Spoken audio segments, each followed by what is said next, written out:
मेरे दोस्तों, मैं वीडियो शुरू करने से पहले सभी अंधभक्तों से कहना चाहता हूं कि वो मेरे इस वीडियो से और मेरे इस चैनल से दूर रहें, क्योंकि मैं उनके लिए वीडियो नहीं बनाता हूं। मैं हक पसंद करने वाले लोगों के लिए वीडियो बनाता हूं, जो सच्चाई को पसंद करते हैं, इंसानियत को पसंद करते हैं और इंसानों के भले के लिए काम करते हैं। उनके लिए नहीं जो नफरत फैलाते हैं। तो प्लीज़ मेहरबानी होगी आपकी अंधभक्तों। अस्सलाम वालेकुम दोस्तों, मैं सलीम अहमद एक बार फिर से आपके सामने हाजिर हुआ हूं, लेकर बिल्कुल ताज़ा हालात ईरान और इजराइल जंग के। दोस्तों, इस जंग में वही हुआ जिसकी हम सबको उम्मीद थी। अमेरिका एक ऐसा देश है जो पीठ पीछे वार करता है, किसी को नहीं बताता, कहता कुछ और है, करता कुछ और है। एक बार फिर से अमेरिका ने साबित कर दिया कि ये सामने से नहीं, पीठ पीछे वार करता है। इसने टाइम लिया था। डोनाल्ड ट्रंप ने कहा था कि हम 2 हफ्ते के अंदर हम फैसला करेंगे कि हमें जंग में कूदना है या नहीं कूदना है। दोस्तों, इतना कहकर सारी दुनिया समझने लगी थी कि अमेरिका ने अपने हाथ खींच लिए हैं इस जंग से, लेकिन ऐसा बिल्कुल भी नहीं हुआ है। डोनाल्ड ट्रंप इस जंग में सीधे सीधे कूद गए हैं और आज सुबह उन्होंने अपने B-2 बॉम्बर से हमला कर दिया ईरान के परमाणु ठिकानों पर। जी हाँ, 3 परमाणु ठिकाने तबाह कर दिए गए हैं ईरान के, जिन पर शक था कि यहाँ पर परमाणु बम तैयार हो सकता है। और अमेरिका ने ये ऐसे वक्त में किया जबकि अमेरिका को रूस और चाइना धमकी दे चुके थे। इससे आगे क्या होने वाला है आप अंदाज लगा सकते हैं कि आगे क्या होगा। दोस्तों, दरअसल इस जंग का हाल कुछ ऐसा है कि बेटा पिट रहा था।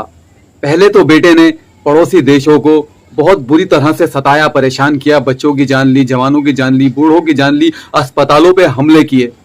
लेकिन जब बेटे के पिटने की बारी आई तो बाप नहीं देख सका उसे पिटते हुए। बेटा कौन है? इजराइल है, और बाप कौन है? अमेरिका है। बेटे को ईरान ने इतनी बुरी तरह से धोया कि बेटे के अंदर तबाही मच गई। लोग घरों को छोड़कर भागने लगे और ऐसे भाग रहे हैं जैसे कि भेड़ और बकरियां भागते हैं अपनी जान बचाने के लिए।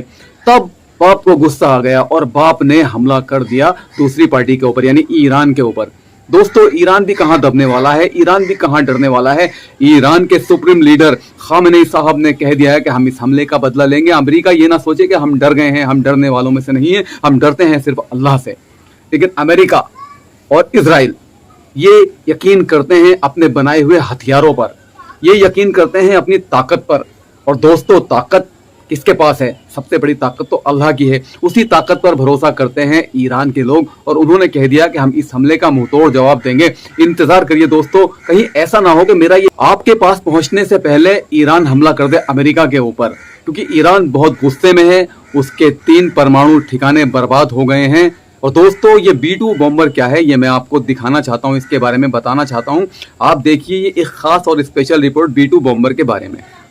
B-2 बॉम्बर अमेरिका का एक विशेष युद्धक विमान है जो अपनी स्टील्थ तकनीक के लिए जाना जाता है, जिससे ये रडार की पकड़ में नहीं आता। मुख्य विशेषताएं: डिजाइन, इसका फ्लाइंग विंग आकार इसे रडार पर दिखाई नहीं देता। हथियार, ये 18 टन तक बम ले जा सकता है, जिनमें पारंपरिक, परमाणु और बंकर भेदी बम शामिल हैं। रेंज, यह 11,000 किलोमीटर तक उड़ सकता है और ईंधन भरने के बाद और भी दूर जा सकता है। कीमत: एक B-2 बॉम्बर की कीमत लगभग 8,600 करोड़ रुपए है। संख्या: अमेरिका के पास 20 B-2 बॉम्बर हैं।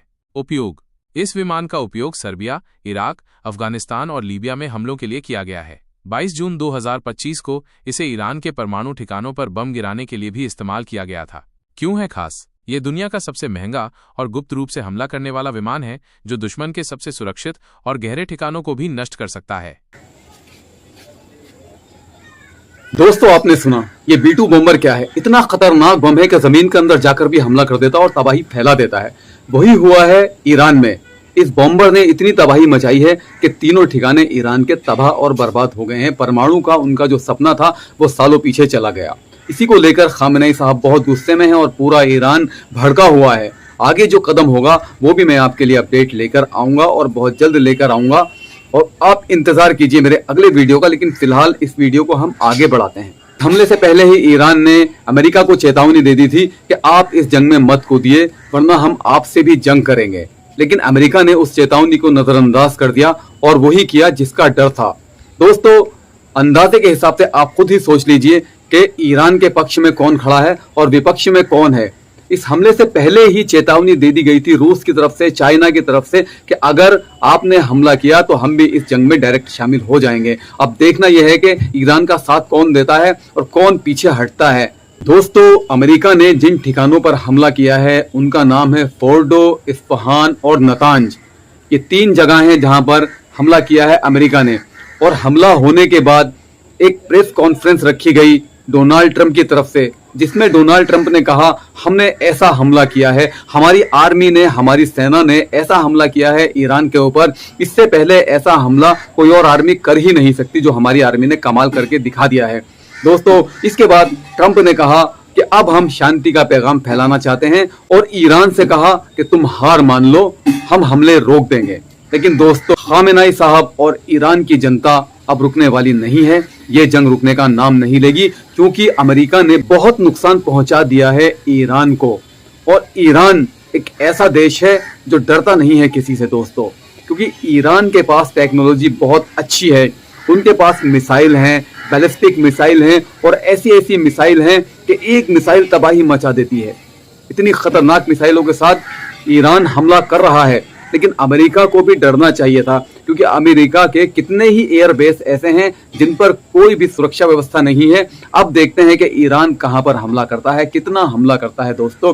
लेकिन आज अंधभक्तों के लिए खुश होने का दिन है, क्योंकि अमेरिका ने अपने बेटे इजराइल को बचाने के लिए बहुत ही बड़ा हमला किया है ईरान के ऊपर।